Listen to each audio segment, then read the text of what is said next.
Ginawa po rito mga magic ba? Nasaan na yung stator? Ayan mga pap, ang ginawa dito pinulwib, no? Ito po mga pap ay Honda Beat carb type FI, carb type pala, no? Ayan no, pinulwib. Yeah, pinulwib po yan mga paps, no? Yan ang pagpupulwib nito mga paps, oh. Ginagawa po dyan yung dilang wire pong yan mga paps, dito yung nakadikit,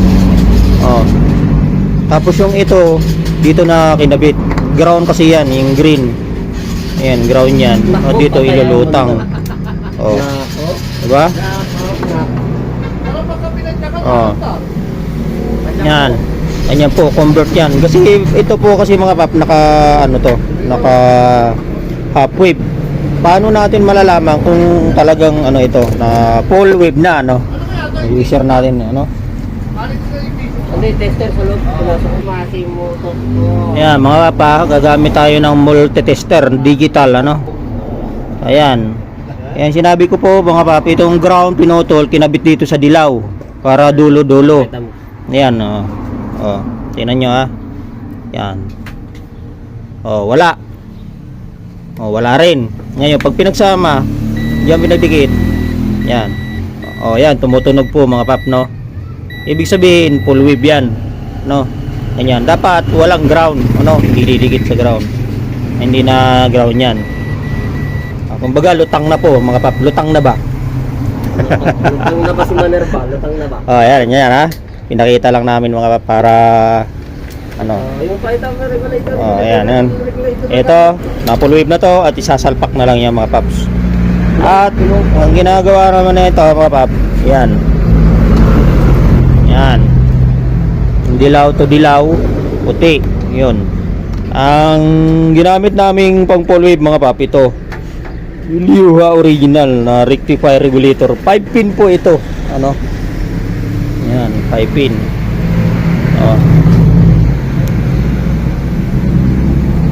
Yan. Nakakabit na. Pwede naman pong sundin yung color coding kasi ang Honda Beat po, ang dilaw niyan, tapos yung white galing sa stator talaga yan. Same lang po yan. Ayan. Baliktad. Ayan, kahit magbaliktaran yan, walang problema mga paps. Yes, no? sir. White and yellow, stator, prime stator na.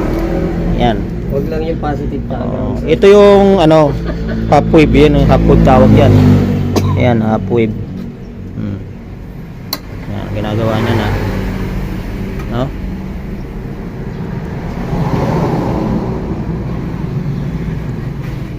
Okay, cut muna, cut. Yan mga papa, stator na full wave na to mga papa. Yan, ikakabit ko na mga papa. Sana masundan nyo Galit ka ba? para maintindihan nyo mga pap. Yung turo ko legit to, hindi to kopya-kopya mga paps. Pang hype lang yan mga pap, pero huwag po kayo magkakamali sa pag-wiring nito mga pap, sigurado sunog ang motor ingat lang po talaga mga pap. Kakabit muna natin itong pulser. Siyempre unahin muna rito mga paps, pulser. At mayroon niyang guide mga paps. So ayan, huwag niyong kalilimutan yan. Honda Beat carb type version 1 ito mga paps, carb type version 1, no? Okay. Yan mga papa, nailagay ko na. May tornilyo po 1, 2 sa pulser 2 at sa stator 2 at dito sa lock. Ayan. Ang puti at dilaw galing sa stator at ito sa pulser. Ayan mga papa, pulser yan. Ayan, i-convert si pare. Yan yung stock niya, naalisin niya po yan mga paps, no? Aalisin yan. Uy, buti didikit. Kasi kanina po mga pap, umiinit. Nasusunog yung fuse. Saka ilang fuse tayo pre? Dalawa. Ayan po mga pap po. Natutunaw. Yan sayang, dalawa na to, bali 4 pala pre kanina, di ba? Tapos i-try namin to mga pap, ganun din, bago naman to Oh, yan. Yung stock niya, yan. Pero yan, ganun pa rin, no? Kaya ang ginawa namin mga paps, pinull whip namin. Kasi madalas po talaga kami mag-pull whip dito. Ba, nakakailan po kami nito. Ay, si pare, nakaranas noon. Kaya nga sabi ko, Matuga kayo. Ilocos lang. ayan, mapapa. Station. Sumasama ang loob dito, mga po. Papakita ko ng mukha ni pare, oh. Ano sa'yo? Yan. Kape? Oo. Pinopol whip. Ito po ay kasama ko at kasyosyo ko sa business. So, itong aking partner. Ay ito'y nagpapanggap lamang mga paps. Ayan, siya daw nagpupul. Kasi nagagalit na po sa atin. Kasi lagi raw kami yan nagpupul whip nito. Siya naman daw. Totoo na ba na? Ayan, yan na. Ayan po. Pinasiya yun. Ang ginawa niya po, dilaw to dilaw. Wala po problema yan. Dilaw to dilaw. Kahit baliktarin yan. No problem yan. No problem. Yan, ang ginagawa niya po. Yan po ay nagmumula sa stator, yung puti at dilaw. At doon naman sa regulator na pull whip na Lioha. Kinabit niya po mga paps. Ayan na. Kaya marami po kayong matututunan sa amin ha. Pero nag-upload lang ako mga paps. Siguro sa loob ng isang buwan 2 times o 3 times. Ganun lang po kasi busy po talaga. May mga trouble po na hindi pa namin pwede talagang i-share. Hindi pwede. Step lang mga paps. Private, you know. Pero kung magre-request kayo mga paps, magda-down kayo, may tuition fee, pwede.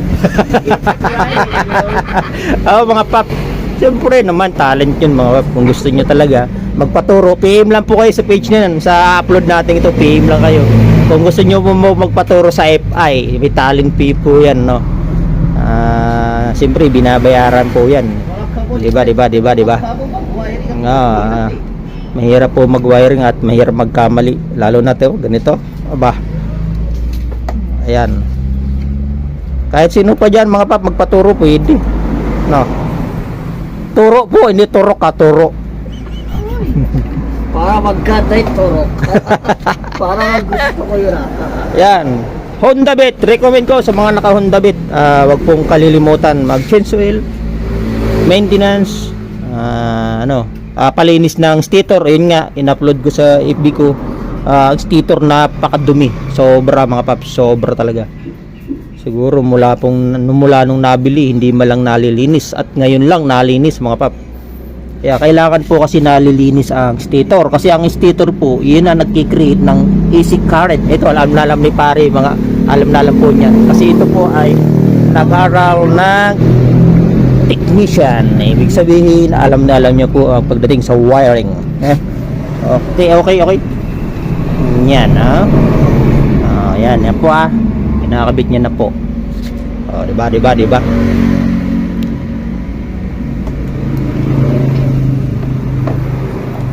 Green ground. Ayan na po kinakabit niya yung green ground. Yan, negative po yan.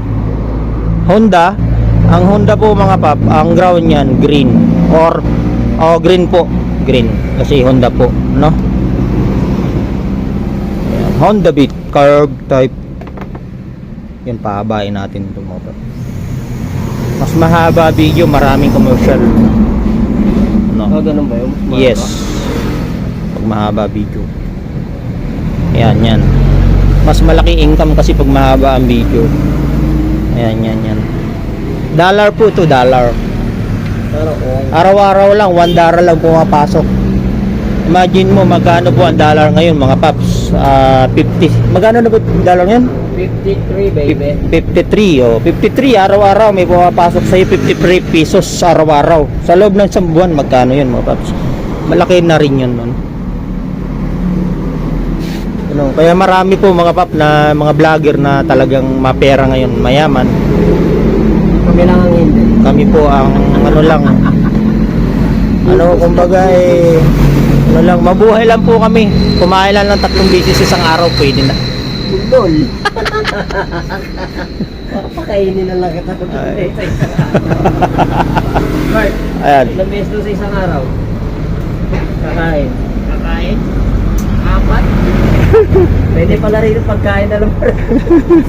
Oh, mga papa, yung isa bisig-isig, talagang binaklas lahat. Ang wiring din po yan, marami siyang ginawa dyan. Ayun. Miu M3 FI po yan. Ayan, ang ginagawa niya po dyan, mga paps, inaayos niya talaga buong wiring at maayos ang installation para walang sunog. Ano, ganyan po kami dito, mga paps. Kaya kung gusto niyo magpagawa, PM lang po.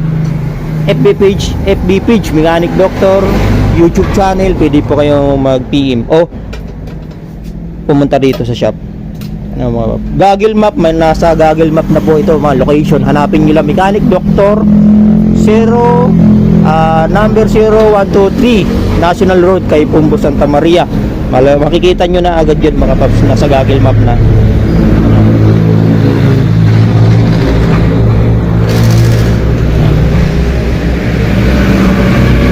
Ayan.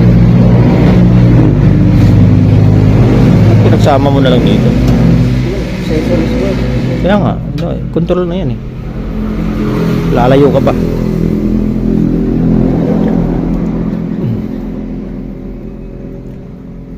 Yun. Ang black po, pwede pong pagsamahin dito sa red. At ito naman po ay anong tawag, control po kasi ito. At doon sa accessories wire sa black. Yan, ganyan po pag-i-install niyan. Ayun, ulitin natin, no? Ayan. Yellow, yellow, yellow at white to white. Ito sa pulser po ito, mga paps. No, dito yan, no.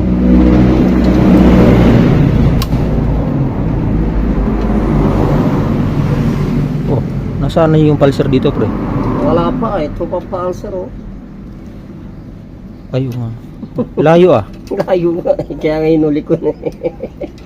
Ba't nandun yan? Wala, putol ah. Hanggang doon lang siya. May putol. Paano itong wire? Ha? Puputol. Ba't ganun? Nandito yun ah. Ay, tama lang yan. Magdudugtong. Dudugtungan na lang. Magdudugtong, mga paps, no? Ayan ah. Ang red, sa fuse po yan, battery. Yan yung output. Ito, dilaw at puti, input, AC current. Ano? Ito po ay naka full wave na. Ito naman ground DC, green. At ito yung output DC, papunta sa battery at fuse. Ano? Ayan. Yan yung tinatawag na full wave rectifier regulator. Kaya madalas po kami mag full wave, ganito ang gamit namin, no? Liuha. Tested. Okay. Cut mo na, cut. Yan na mga papa, nailagay na, pero iayos pa yan. Yung pulser kasi, mga paps, dudugtong doon yung pulser yan. Kailangan ko kasi maayos yan, mga paps, no? Okay na yan, naikabit na dito. At ito, ayos pa natin to, alisin natin yan, itatago natin yan, mga paps. Ito, eksakto lang yan. Dapat doon, pero okay na yan, mga paps. Kailangan naglalaro. Diba? Oh yeah. Yan. Diba?